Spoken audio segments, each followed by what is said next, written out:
오늘은 성교 명령에 순종하는 교회, 성교 명령에 순종하는 교회라는 제목으로 하나님의 말씀 같이 나누도록 하겠습니다. 여러분, 아프리카 한번 생각해 보세요. 아프리카 저도 안 가봤거든요. 근데 아프리카에 가면은 이렇게 동물들이 많아요. 어떻게 아냐고요? 제가 동물의 왕국 세대입니다. 동물의 왕국 많이 보고 지금도 잘 봐요. 가끔씩. 동물의 왕국에서도 봤는데 거기에 보면은 이렇게 초식 동물들이 참 많이 있어요. 그 중에 하나가 스프링복이라는 그런 동물이 있어요. 스프링복. 이 스프링복이라는 거는 스프링이라는 것은 이제 영어로 말하면 이제 뭐 뛰어오른다 뭐 이런 뜻이 있고요.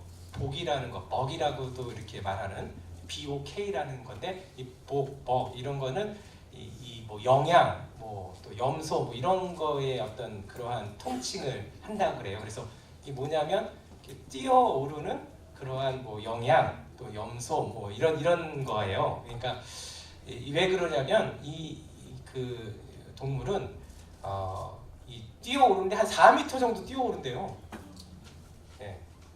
되게 높이 뛰어오르죠. 그러니까 그렇게 많이 이렇게 뛰어오를 수 있는 그런 능력을 가지고 이게 그 염소 비슷하게 생겼는데 양처럼 생겼는데 영양과죠. 그래서 이게 잘 뛰어요. 잘 뛰는데 얼마나 날렵하게 잘 뛰냐면 시속 88km래요.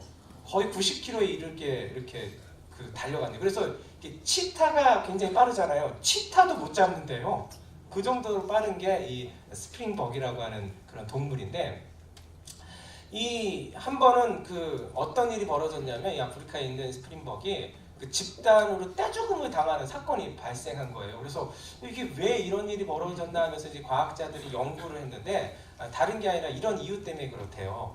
이 스프링벅이라는 이 동물은 이 초식 동물이라서 이제 풀을 먹는데 이게 떼를 이루어서 이렇게 다닌다 그래요. 그래서 거의 막 수백 마리가 이렇게 같이 이루어서 가는데 무리가 앞에 있는 무리가 있고 뒤에 있는 무리가 있잖아요. 앞에 있는 무리는 좀 리더급 무리고 뒤에 있는 무리는 좀 이렇게 따라다니는 무리. 이렇게 동물들도 다 그런 게 있잖아요, 그렇죠? 그래서 근데 이게 앞에 있으면 아무래도 풀을 뜯어먹어서 가는 거잖아요. 그러니까 앞에 먹을 게 많아요, 뒤에 먹을 게 많아요. 뭐 어떻게 아세요? 앞에 먹을 게 많으니까 이 뒤에 있는 그 스프링벅이 여기 먹다가 저 앞에는 먹을 게 많잖아요. 그러니까 이 스프링벅이 먹다가 먹을 게 별로 없으니까 이게 앞으로 뛰어나가는 거예요. 왜냐하면 이 앞에 있는 아이들을 넘어서야지 이렇게 많은 게 있잖아요. 근데 앞에 있는 애들 때문에 항상 뒤에 처져 있으면은 먹지를 못하니까 잘.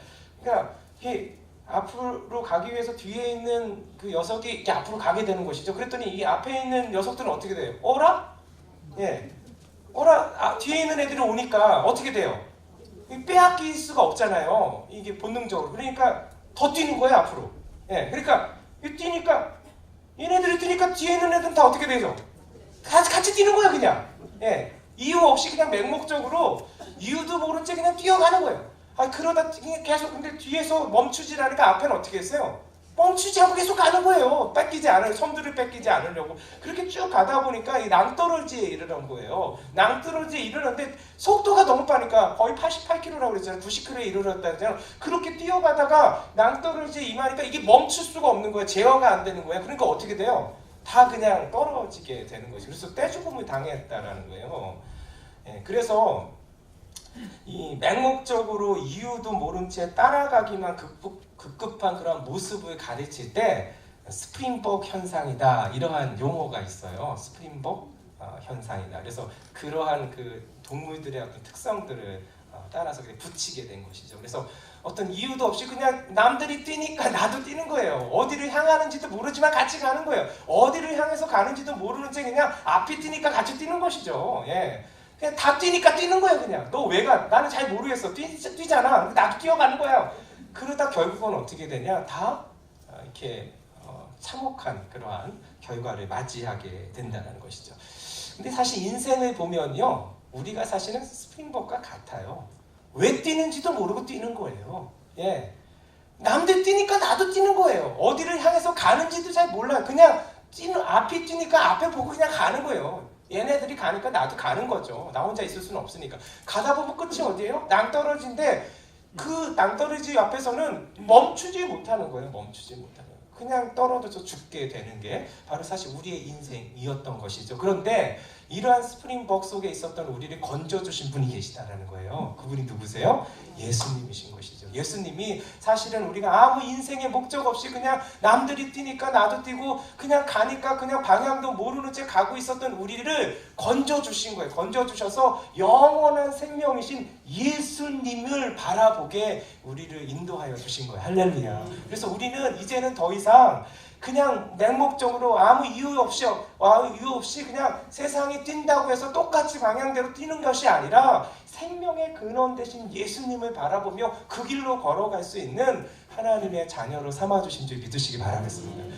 그런데도 불구하고 예수 믿고 우리가 그 생명의 근원 되신 예수님이 누구신지도 알고 그 방향을 알려주는데도 불구하고 그 길로 걸어가지 않는다면 우리는 다 뭐예요? 스프링벅, 그러한 동물의 현상 가운데 여전히 놓여있게 되는 삶을 살게 된다라는 것이죠. 이미 우리를 건져주셨기 때문에 오늘도 우리가 살아가야 될 길은 무엇이냐면 내 삶의 이유가 예수님이 되어주신 거예요. 할렐루야. 왜요? 예수님이 생명의 근원이시니까, 영생의 근원이시기 때문에 오늘도 그 영생을 향해서 달려가는 저와 여러분들 되시기를 예수님의 이름으로 축원드립니다. 그래서 예수 믿는 사람들은 다 고백해요. 어떤 고백을 하냐면 바울이 갈라디아서 2장 20절에 이렇게 고백을 하고 있으면 내가 그리스도와 함께 십자가에 못 박혔나니 그런즉 이제는 내가 사는 것이 아니요 내 안에 그리스도께서 사시는 것이다. 이제 내가 육체 가운데 사는 것은 나를 사랑하사 나를 위하여 자기 자신을 버리신 하나님의 아들을 믿는 믿음 안에서 사는 것이다.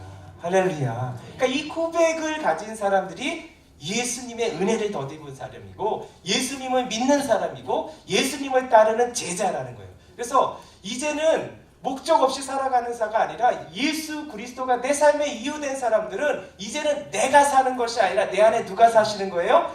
예수님이 사시는 인생이 된 줄 믿으시기 바라겠습니다. 이제는 나를 위해서 살아가는 인생이 아니라는 거예요. 그래서 예수 믿는 사람들은, 성도들은, 하나님의 자녀들은 오늘도 나를 위해서 살아가는 자가 아니라 내 안에 그리스도를 위해서 살아가는 그러한 하나님의 사람으로 우리를 세워주신 줄 믿으시기 바랍니다. 이게 뭐냐면 스프링벅에서 우리를 건져주셨다는 거예요.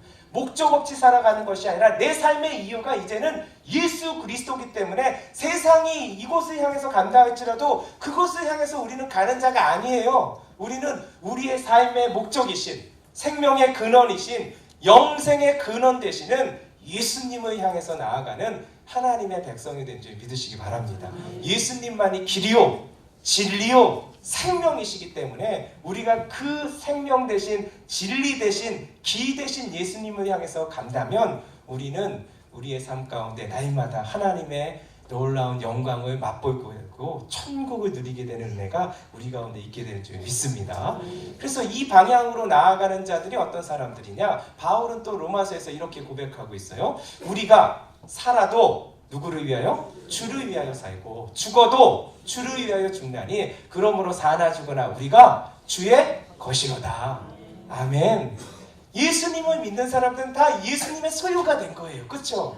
예수님 우리 건져주셨기 때문에 이제는 우리가 사는 것이 아니라 내 안에 예수께서 사시는, 예수님이 다스리시는 예수님의 것이 되었는, 그렇죠? 그런 인생이 되었기 때문에 우리의 삶은 어떤가요? 살아도 누구를 위해서? 예수님을 위해서. 죽어도 누구를 위해서? 예수님을. 그래서 우리가 살고 죽는 거는 큰 의미가 없어요. 살고 죽는 것에 의미가 있는 것이 아니라 살아도 누구를 위해서? 주님을 위해서. 죽어도 누구를 위해서? 그래서 사나 죽으나 주님을 위해서 살 수만 있다면 거기에 우리의 가치가 있는 줄 믿으시기 바라겠습니다. 그래서 성도들은 죽음이 두렵지 않아요. 죽어도 그것이 예수님을 위한 죽음이라면 우리의 죽음은 가치가 있는 거예요. 여러분 죽음 앞에서 벌벌 떨 필요가 없는 거예요. 예. 하나님이 부르시면 그 부르심을 통해서 하나님께 영광을 돌리기만 한다면 내가 오래 살았든지 내가 짧게 살았든지 그거는 큰 의미가 없는 거예요. 세상은 오래 살면 좋은 거라고 하고 짧게 살면 안 좋고, 근데 하나님 나라에서는 그런 의미가 없어요. 여러분 오래 살면 뭐합니까? 하나님의 영광을 드러내지 못하고 하나님의 손에 붙들림 받지 못하는 그러한 삶이라면 오래 사는 것이 우리 가운데 저주예요, 사실은. 근데 짧게 산다 할지라도 하나님의 손에 담겨져 있고 하나님의 영광의 통로가 된다면 그 짧은 삶이 가치가 있는 거예요. 할렐루야. 하나님 계수하신다고 하셨거든요. 오래 산 삶을 계수하시는 것이 아니라 믿음으로 사는 것을 계수하시는 거예요. 우리의 삶이 믿음으로 살아감을 통해서 예수님 바라보면서 나아가는 길을 통해서 우리의 삶이 하나님 앞에 계수되는 귀한 인생의 삶을 사시는 저와 여러분들 되시기를 예수님의 이름으로 축원드립니다. 그래서 예수 믿는 사람들이 이 땅 가운데서 왜 살아야 하는가? 오늘 말씀이 나타나 있는 거예요. 우리가 하나님이 우리로 하여금 하나님 자녀 삼아 주셨잖아요. 은혜로 말미암아 예수 그리스도의 십자가의 은혜로. 그 은혜를 덧입은 사람들이 그럼 예수님을 바라보고 살아간다는 것이 무엇인가? 예수님을 향해서 나아가는 방향을 삶의 길을 걸어간다는 게 무엇이냐? 이런 것에 대해서 우리 예수님이 말씀해 주시는 거예요. 오늘 말씀을 통해서. 그래서 이 말씀을 통해서 아하, 내가 예수 믿고 어떠한 길로 걸어가야 되는 건가? 내 삶의 그 이유가 예수가 된다라는 것이 어떤 삶인가? 라는 것을 우리가 한번 확인할 뿐만 아니라 주의 교회, 우리 교회가 나아갈 길은 어디고 어디에 서 있어야 하는 건가를 오늘 이 말씀을 통해서 같이 함께 나누도록 하겠습니다. 오늘 본문의 말씀을 보면은요, 예수님께서 이제 제자들에게 주신 말씀이에요, 그렇죠? 제자들에게 주신 말씀인데 예수님을 따르는 자들에게 주신 말씀이라는 거예요. 도대체 우리가 어떻게 해야겠습니까? 그 어떻게가 바로 이 말씀이라는 것이죠. 너희가 살아있을 때 무엇을 해야 하느냐? 예수님을 바라보고 살아가는 삶이 무엇이냐? 나를 따르는 삶이 무엇이냐가 바로 오늘 말씀에 담겨져 있는지 믿으시기 바라겠습니다. 그럼 오늘 벌써 우리 18절을 잠깐 보면요, 예수님께서 어떤 분이신지를 우리에게 말씀해 주시고 계세요. 18절 말씀을 같이 한번 읽어보겠습니다. 시작.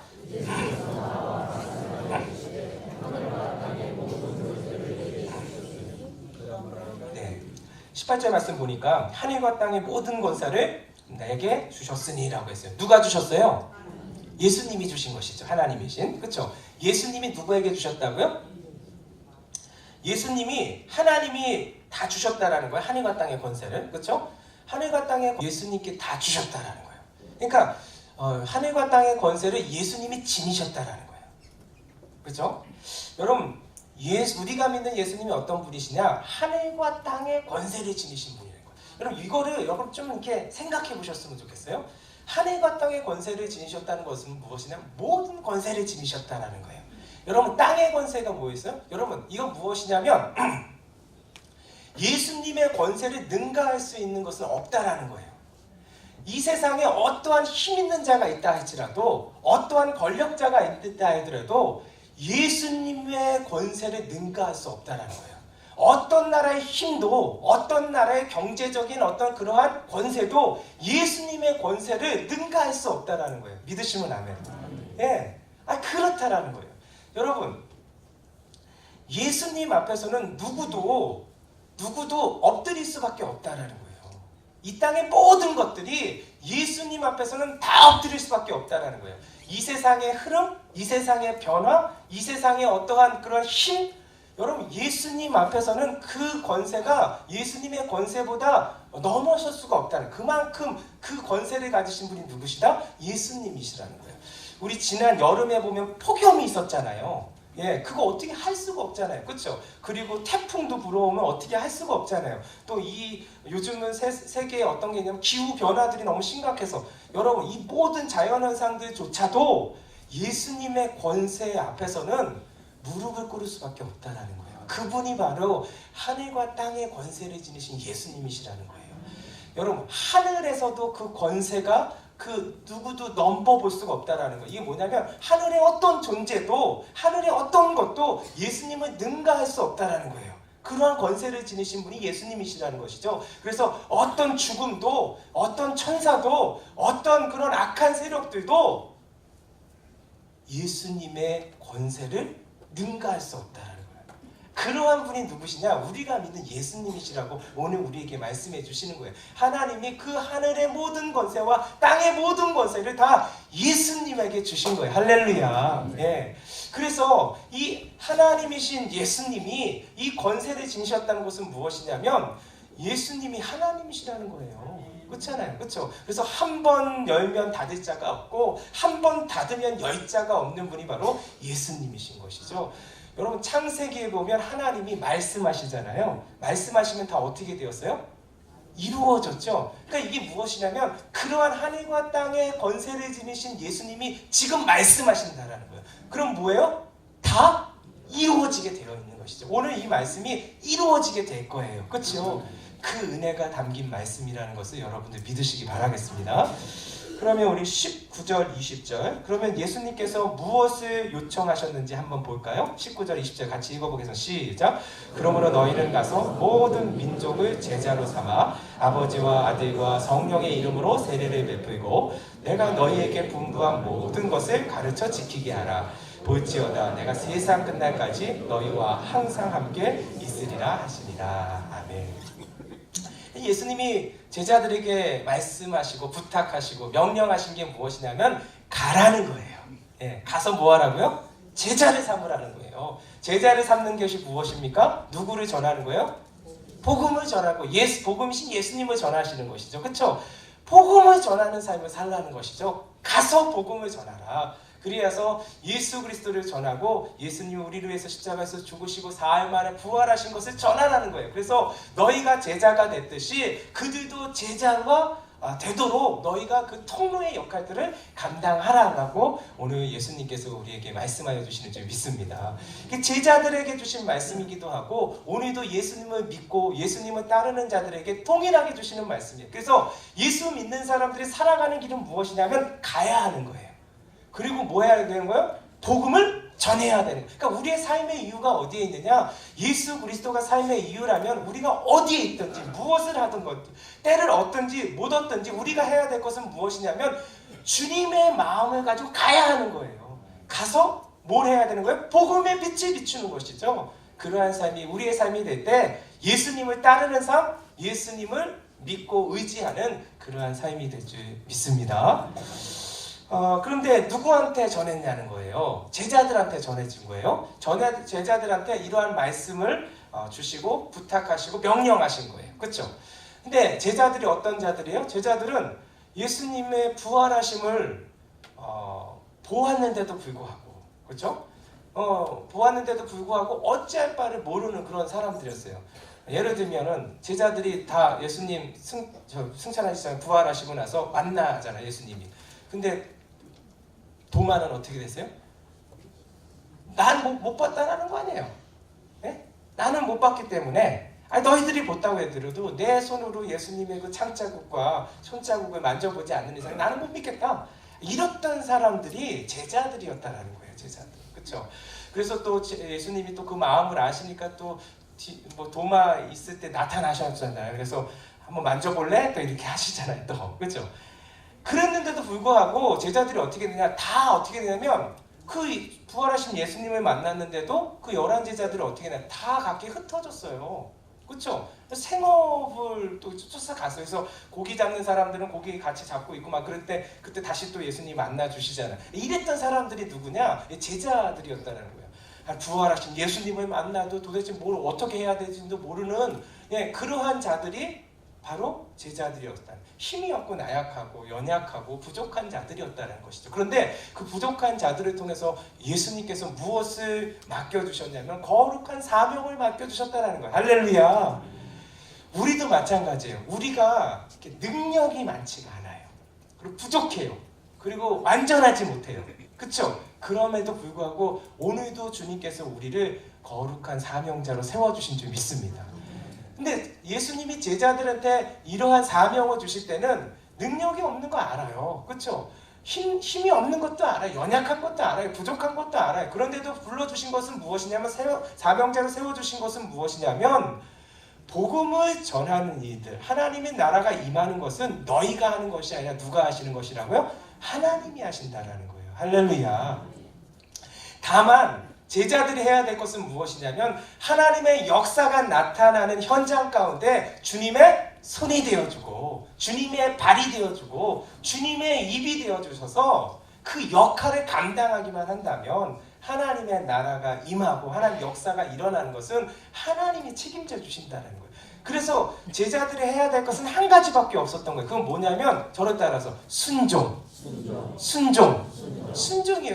말씀에 순종해서 어떻게 해야 돼요? 가면 되는 거예요.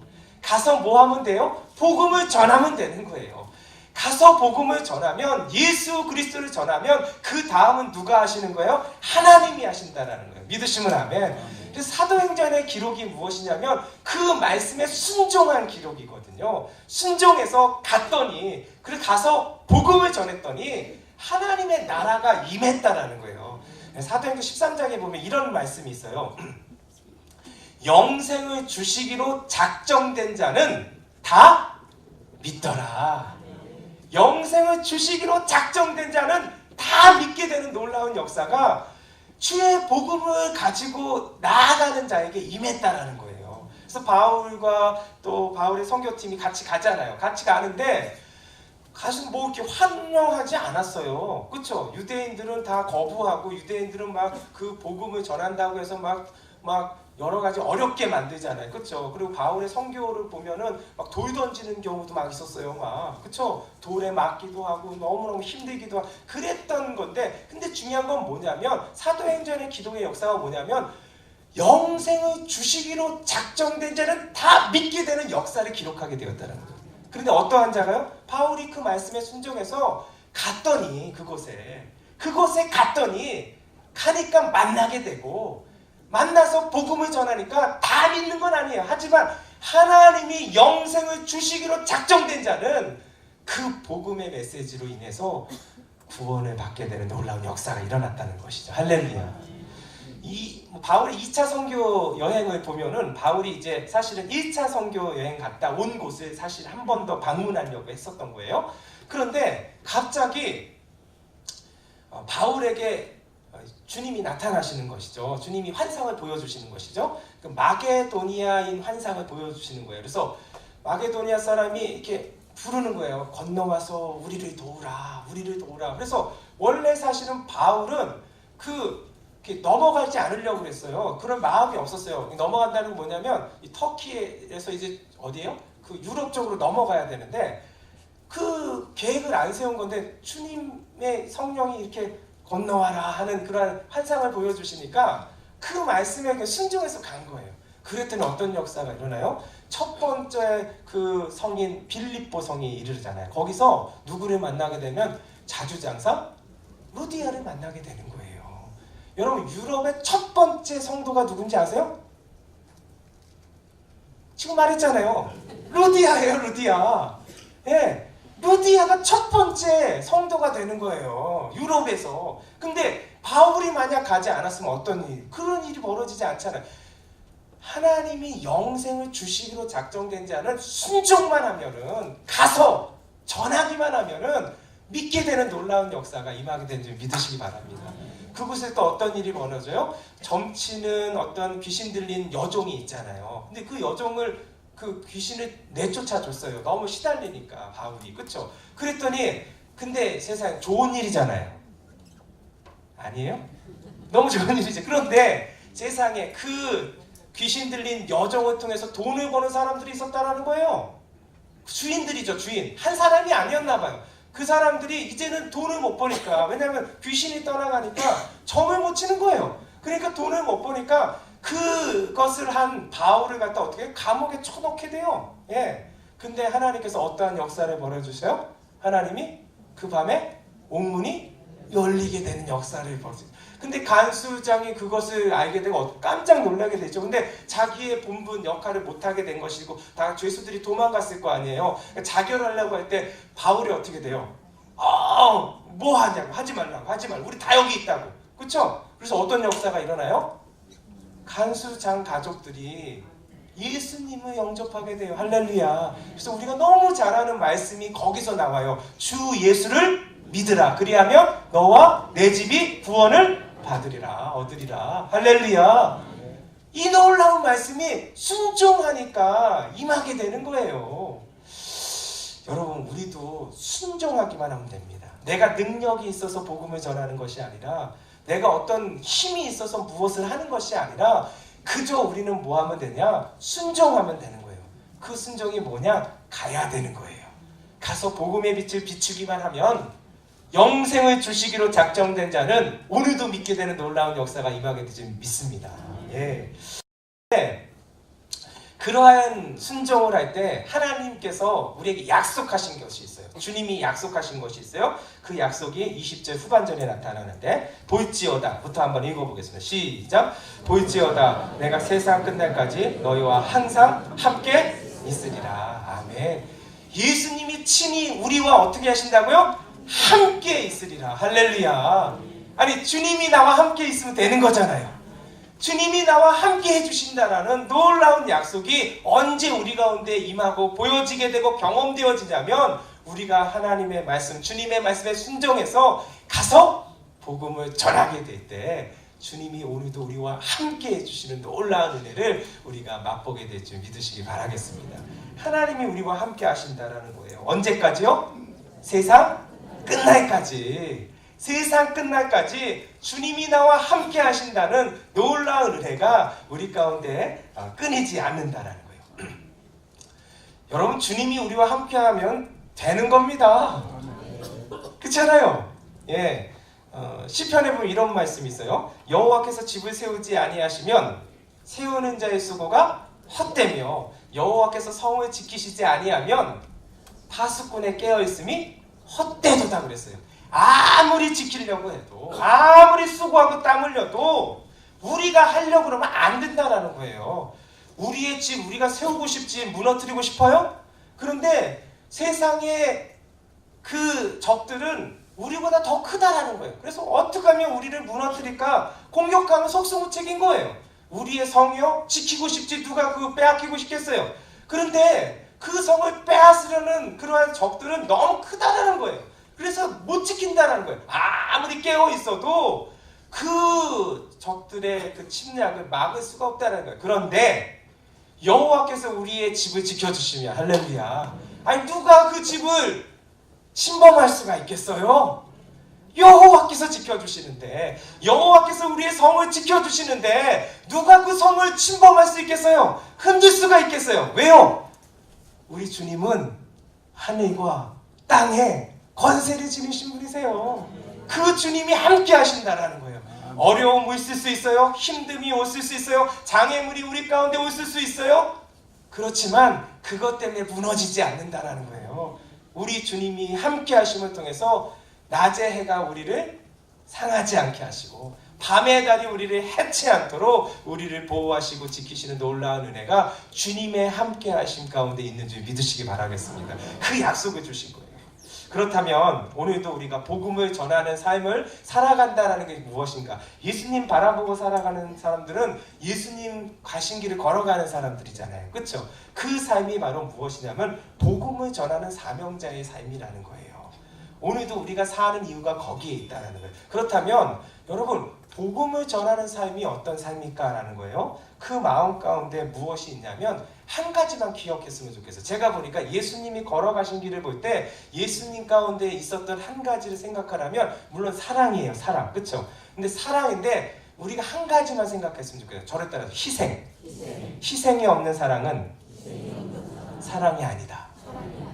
이게 뭐 진짜 사랑인데 예수님이 걸어가신 길은 사랑의 길이잖아요. 그런데 그곳에 무엇이 있었냐면 희생이 있었다라는 거예요. 희생이 담긴 사랑이라는 거예요.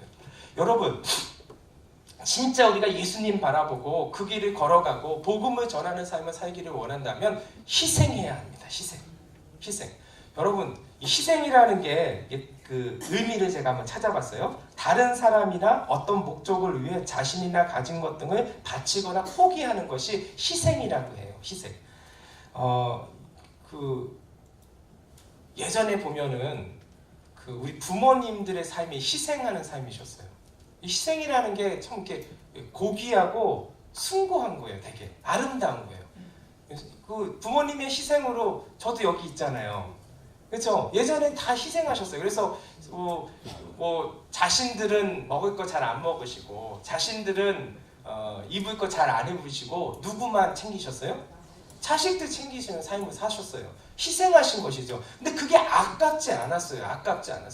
그냥 자녀 잘 되는 거, 잘 성장하는 거 그것으로 만족하면서 살으셨던 분이 부모님 세대셨던 것 같아요. 그런 부모님들이 또 이렇게 부모님들이 또 부모님들을 어떻게 보았냐면은 나를 위해서 그렇게 사셨기 때문에 연로하신 부모님들을 또 잘 섬기셨어요. 보면 그러니까 저희 아버님, 어머님 세대를 보면은 본인도 자식들을 위해서 그렇게 수고하고 섬기셨고 또 부모님들을 또 그렇게 섬기셨더라고요. 보니까 예, 그러한 희생을 했어요. 희생. 그래서 그 희생이 너무 아름다운 것이죠. 그렇죠? 근데 요즘은 이 희생이 점점 사라지고 있어요. 예. 희생이라는 게 이 사회 가운데 잘 안 보여요. 그렇죠? 그래서 우리 자녀들 한번 생각해 보세요. 우리 자녀들 요즘 이렇게 결혼을 잘 안 해요.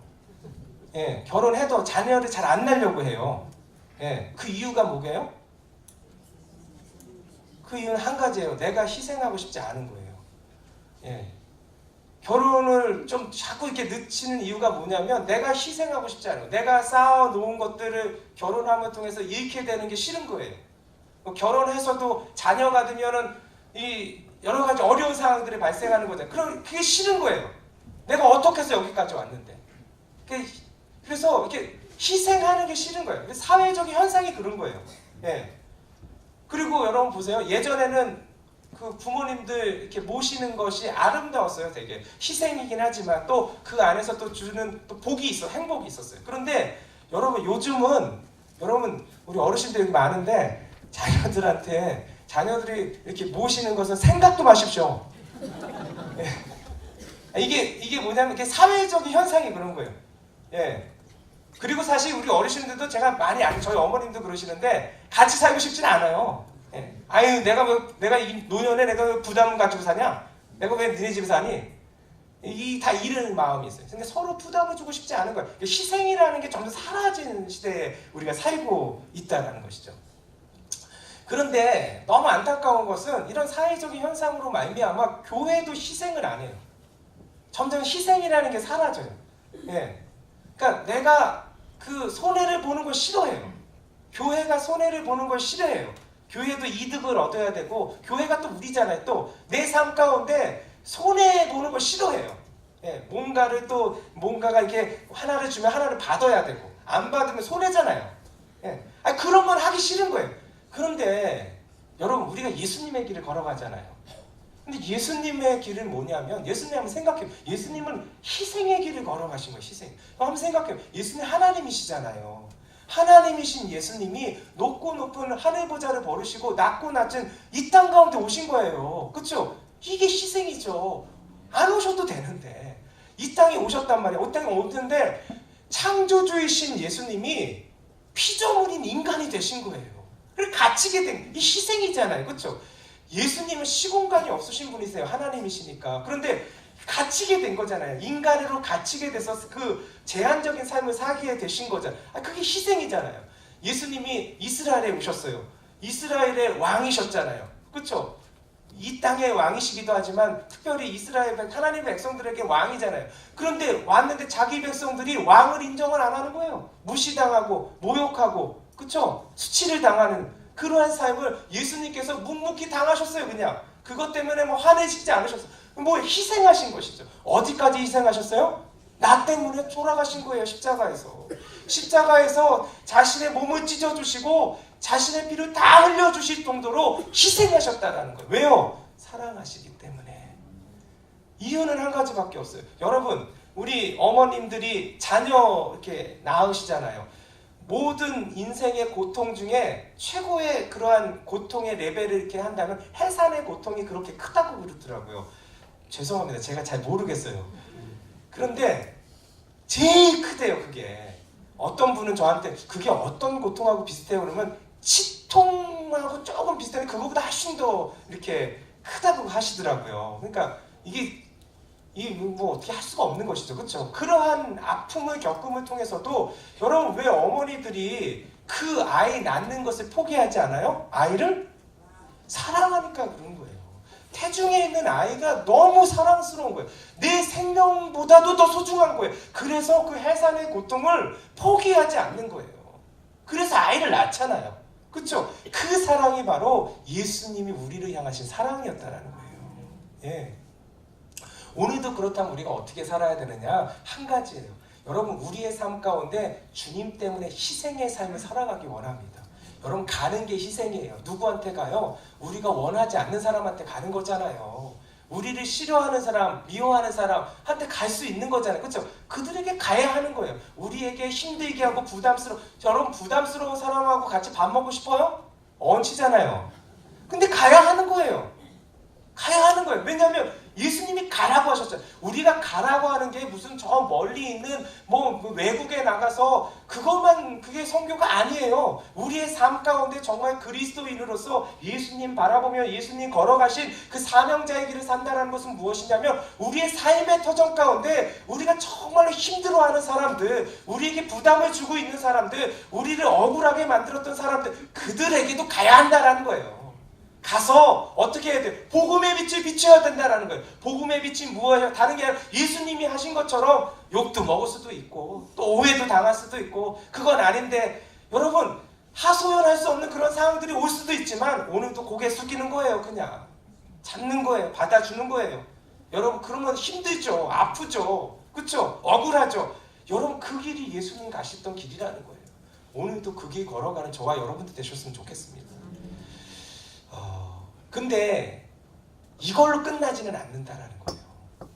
하나님이 보고 계시다라는 거예요. 갚아주신다라는 거예요. 여러분 억울한 사람들 한번 보세요. 우리 성경에 보면 요셉 보세요. 요셉 억울하잖아요. 뭐 잘못한 게 뭐가 있어요? 형들이 시기하니까 요셉 어떻게 돼요? 팔려가잖아요. 여러분 노예로 팔려가는 인생 이게 뭐가 좋겠습니까? 너무 억울한 것이죠. 그렇죠? 원망하고 그 형들에 대해서 막 이렇게 갈면서 막 복수를 꿈꾸고 뭐 이러지 않겠어요? 근데 요셉은 그러지 않았어요. 요셉은. 예. 그리고 요셉은 또 어떻게 돼요? 가정 그 노예로 있어서 또 인정받잖아요. 그런데 보디발의 주인의 아내가 유혹했는데 유혹을 거절했어요. 예. 거절했더니 어떻게 돼요? 결과는 뭐냐면 감옥에 갇힌 신세예요. 너무 억울하지 않아요? 내가 뭘 잘못했어요. 그렇죠? 근데 그 억울한 그런데 중요한 건 뭐냐면 하나님이 보고 계시다라는 거예요. 하늘과 땅의 권세를 지니신 주님이 알고 계시기 때문에 결국 어떻게 돼요? 요셉이 애굽의 총리가 되게 되잖아요. 할렐루야. 여러분 하늘과 땅의 권세를 지니신 주님이 나와 함께 하신다는 건 뭐냐면 다 보고 계신다는 거예요. 할렐루야. 보고 계시는 하나님이 가서 복음의 빛을 전할 때 힘들죠. 너무 억울할 수도 있어요. 너무 아플 수도 있고 상처 입을 수도 있어요. 하나님이 다 갚아주실 줄 믿습니다.